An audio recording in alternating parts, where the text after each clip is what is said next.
Welcome to Battles and Beyond, in today's day in World War II. On September 4, 1939, the Royal Air Force, in its first raid of the war, dispatched 15 Blenheim bombers to target the German fleet stationed in the Heligoland Bight. Their main targets were the German pocket battleship, Admiral Skier and the light cruiser Emden anchored off Wilhelmshaven. Despite the audacity of the raid, the outcome was less than optimal. The Admiral Skier was hit thrice, but unfortunately, none of the bombs detonated. The RAF faced significant losses, with 7 aircraft failing to return. It was a bold move that underscored the risks and challenges of aerial warfare.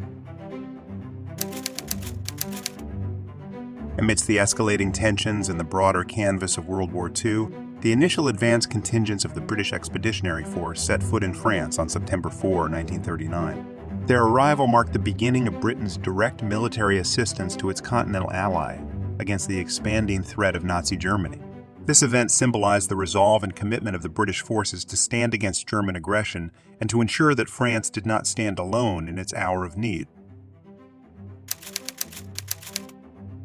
1941 saw a dramatic escalation in tensions between the United States, still a neutral power, and Nazi Germany. On September 4, the U.S. Greer, an American destroyer, became the first U.S. warship to be fired upon by a German U-boat during the conflict. Although this incident did not immediately lead to a declaration of war, it intensified the existing tensions and set the stage for further confrontations. As a direct consequence, the U.S. committed to convoy duties between the Western Hemisphere and Europe, further entwining them in the conflict's web. In Vichy France, a regime that collaborated with Nazi Germany, Chief of State Philippe Pétain and Prime Minister Pierre Laval initiated the service du travail obligatoire on September 4, 1942. This labor service mandated the conscription and deployment of French workers to Germany, effectively serving the interests of the Third Reich. It highlighted the extent of Vichy France's cooperation with Nazi Germany and the profound impact of the occupation on everyday French citizens, many of whom were sent to work in German factories under harsh conditions. On September 4, 1943, the Pacific theater of World War II saw crucial movements. The 503rd Parachute Regiment, under the leadership of the indomitable American General Douglas MacArthur, successfully landed in occupied Nadzab, situated just west of the strategic port city of Lae in northeastern New Guinea. Shortly after, Australian forces managed to capture Lae and also took control of Salamaua. These operations highlighted the concerted Allied push in the Pacific, aiming to reclaim territories and push back against Japanese advances. Operation Outward, a British operation initiated during the dark days of World War II, came to an end on September 4, 1944.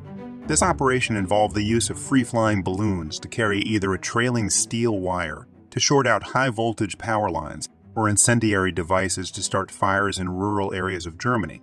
It was a relatively low-cost operation intended to cause disruption and economic damage. Its conclusion marked the end of one of the unique and lesser-known campaigns of the war, showcasing the lengths nations went to in order to try to gain an advantage over their adversaries. The last echoes of World War II could be heard even in the most remote regions. On September 4, 1945, the final German troops on the remote Arctic archipelago of Svalbard surrendered. This marked one of the last acts of the European theater of the war. Svalbard, with its strategic position and coal mines, had been occupied by German troops since 1941. The surrender of these last soldiers underscored the complete and thorough defeat of Nazi Germany, even in the farthest reaches of Europe. Thanks for watching Battles and Beyond. Also be sure to check the link in the description for additional information. Don't forget to like, comment, and subscribe to stay connected with our daily historical explorations.